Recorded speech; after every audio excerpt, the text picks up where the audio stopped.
الرحمن الرحيم السلام عليكم ورحمة الله وبركاته daawadayaal waa Ogaadeen TV oo aad ka daawan kartaan Minneapolis iyo St. Paul Ogaadeen TV waxa uu nasiib u helay caawa oo taariikhdu tahay January 16 2013 inaan wareysi taariikhi aan la yeelano gudoomiye ku-xigeenka jabhadda wadaniga xoreynta Ogaadeeniya mudane Dr. Maxamed Ismaaciil Cumar oo booqasho ku yimid waqooyiga America marka hore waxaan rabaa inaan iraahdo gudoomiye ku soo dhawow Ogaadeen TV waa dhawahay aad iyo aadna waad u mahadsantihiin dadaalka faraha badan ee ugu jirtaan halganka shacabkiina lagu xoreynayo iyo inaad dadkiina ka dulqaadaan dulmiga aad baad mahadsan tahay su'aasha ugu horeysa aan rabo inaan ku weydiiyo mudane gudoomiye waxay tahay warbixin guud inaad naga siiso socdaalkaaga waxa uu ahaa ee aad ku timid waddanka Mareykanka bismillaah raxmaan raxiim ma aha horta socdaalkanaganu mid cusub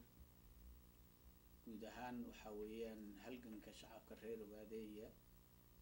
waa halgan shacab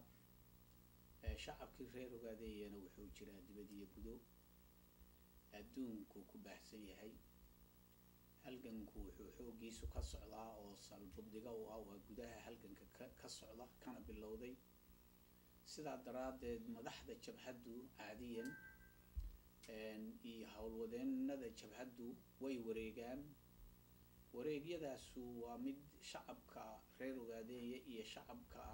shucuubta aan saaxiibada nahay iyo dalalka aan tegayno lagu abaabulayo ama lagula socodsiinayo meesha uu marayo halgankii Ogaadeeya iyo kaalinta ku habboon inay ka qaataan halganka gaar ahaan socdaalkayga maanta waxa weeyaan isaga oo aan mabda ahaan ka fogeyn siyaasadda jabhadda ee ah abaabulka iyo kicinta iyo la socodsiinta halganku meeshuu marayo yaa wuxuu kusoo beegmay marxalo muhiim ah oo isbeddello cusub ay ka bilowdeen geeska Afrika wuxuu kusoo hagaagay halganka shacabka jabhadda wadaniga xoreynta Ogaadeeniya ee halganka horseedaysa ayada oo inay role ka ciyaarto ama kaalin ka ciyaarto siyaasadda geeska Afrika oo ah isbedeladaas hadda ka dhacaya ay wada khuseeyaan inaan kaalin ka cad ka qaadano hadii sidaan uga qaadan karaynana waxa weeyaan inaanu xoojino halgankanaga oo heerka uu maanta taagan yahay ama ha ahaado ciidan ama ha ahaado siyaasad ama abaabul ha ahaato dhinac kastaba marka sidaa darteed waxaa madaxda jabhaddu ay wufuud u kala direen bacda go'aan golo dhexe dalalka reer Yurub oo ay jaaliyadaha reer Ogaadeeya xoogga leh ku dhaqan yihiin North America oo midkan aan hadda kulay wafdigaygan uu soo aaday iyo Africa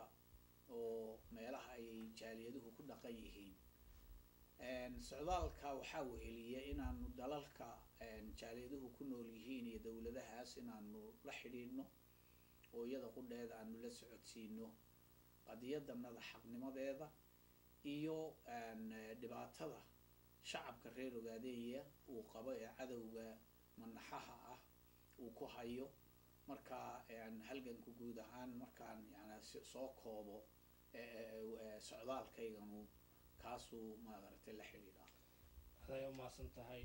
Maxamed waxaan kaloo rabaa inaan ku weydiiyo maadaama aad hadda joogto waddanka Mareykanka ku qorshaysan tahay mise ma jiraan wada hadal ama wax aad kala kulanteen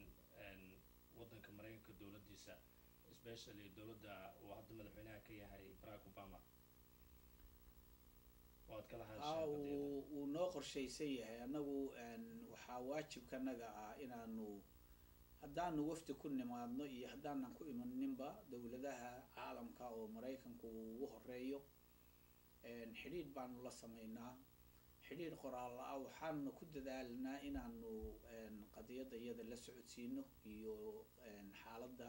shacabkanagu uu ku jira bilow aadnimo meel kaga dhaca ah haddana wuu noo qorshaysan yahay waana rajaynaynaa inaanu la kulanno mas-uuliyiin maraykanka ah heer kastaba ha ahaatee kolley heerkaanu kala kulannaba waxaa noo qorshaysan inaanu dad aqoon-yahanah oo academiga oo runtii dadka wax ka qora qadayadaha iyo think tank kuwa lagu magacaabo inaanu la kulanno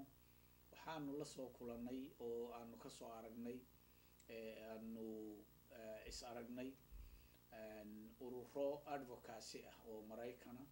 iyaga qudhooda waan isa soo aragnay waana wadaynaa insha allahu intaan joogo maraykanka su-aasha saddexaad ayaa raba inaan ku weydiiyo mudane guddoomiye waxay tahay picture guud ma naga siin kartaa xaaladda guud ee waddanka ogaadeynaya xilligan maanta ay ku sugan tahay guud ahaan waxa weeyaan horta dalku wuu rooban yahay ma idiin sheegayo oo wax hadda cusub ma aha in ogaadeenya ay gumaysi ku jiraan gumaysi weliba maaragtay aada iyo aad u xun oo caniida oo wax magarta oon damiir lahayn baa shacabka reer ogaadeenya haysta runtii dhibkii ay ku hayeen maalinba maalinta ka dambaysa markii uu kasii darayaa mar alla markii uu xanuunka iyo halgaada dharbaaxooyinka jabhadda wadaniga ciidamada jiidda hore ay ku dhuftaanba wuxuu ku gaydhadaa ama uu ka gooyaa shacabka aan waxba galabsanin ee shibilka ah taasu waa arrin iyadu sideeda u joogta hadda bilmetel haddii aan soo qaato waxaa jira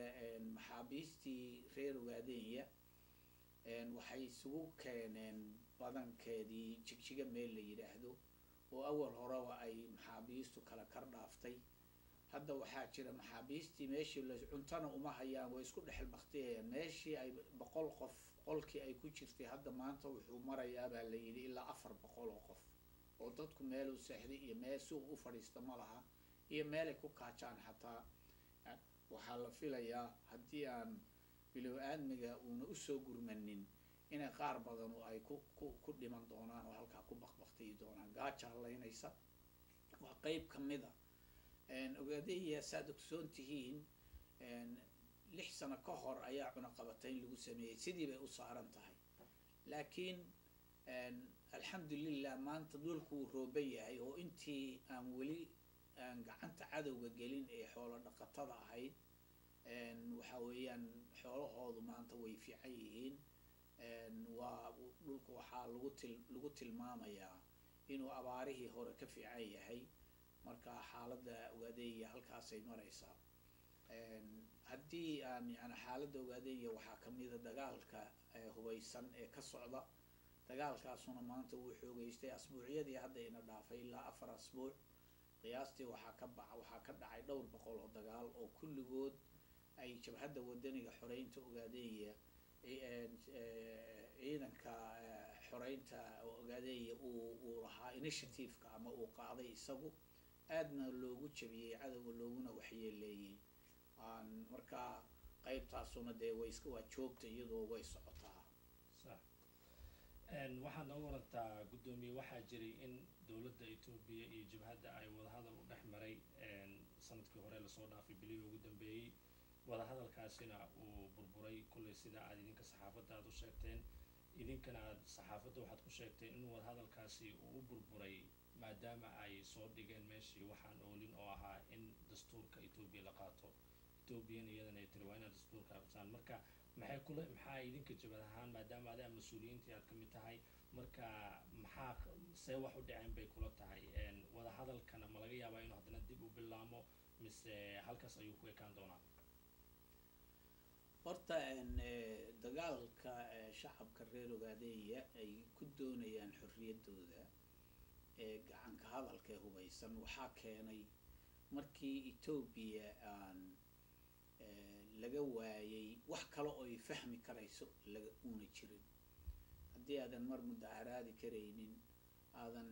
qowl xorriya lahayn oo aan freedom of speech jirin haddii ayna jirin maad aragtay freedom of association amase urur samaysad madax bannaan oo aan yani maaragtay si nabadgelyo ah u cabiri karaya xaqa dadka ka maqan iyo aaya ka talintooda uuna jirin weliba sidaa ay tahay dareenkii in la helo aaya ka talinta ay ugu dartay dil iyo dhac iyo xidhay ayaa horta xabadda iyo dagaalka keenay xabadda iyo dagaalku markay yimaadeen yani Ethiopia way xanuunsatay wayna ka muuqataa waxay dowladda Kenya ka codsatay in ay wada hadal siiso iyagiyo jabhadda wadaniga xoreynta Ogaadenya waan isu diyaarinay iyaguna way isu soo diyaariyeen wada hadalka qaybtii ugu horeeyay barnaamij baa la isla dejiyay iyo ajandadii laga wada hadli lahaa waxaa ka mid ahayd in arrimaha muhiimka ah inta laga hadlayo yani in laga hadlo waxaa ka mid ahayd inaan shuruud lagu xidhin wada hadalka facekii labaad ee isu soo noqodkii ayay waxay yidhaahdeen ma wada hadlayno ilaa aad dastuurka ogolaataan taasoo macnadeedu tahay inaad Ethiopia tihiin inaad ogolaataan marka waxaynan Ethiopia fahmin kolka ugu horeeya waxa aanu ka dagaalamaynay waxa weeyaan Ethiopia anagu ma nihin haddii taas shaki ku jiro inaanu Ethiopia nahay iyo inaanaan ahayn shacabkanagu inuu Ethiopia isu arko iyo inuuna isu arag horta marka ugu horeeya waa in afti laga qaado marka iyadoo oo dastuurkan qudhiisayayba mushkiladu ka taagan tahay taa waxa laga hadlayana waaba dastuurkan inaan leenahay in kale in afti dadkanaga laga qaado tii marka Ethiopia markay dhaafi weydo oo jira ama dastuurka ogolaado ama wada hadallo dee waxaan ka wada hadlayno kale waxay ergadii jabhaddu ay tiri dastuurka qudhiisaynu ka hadlaynaa laakiin haddee wada hadalku waa inuu ajenda lahaado oo uu qodobo kale oo laga hadlayana ay jirto laakiin kuba dara dastuurka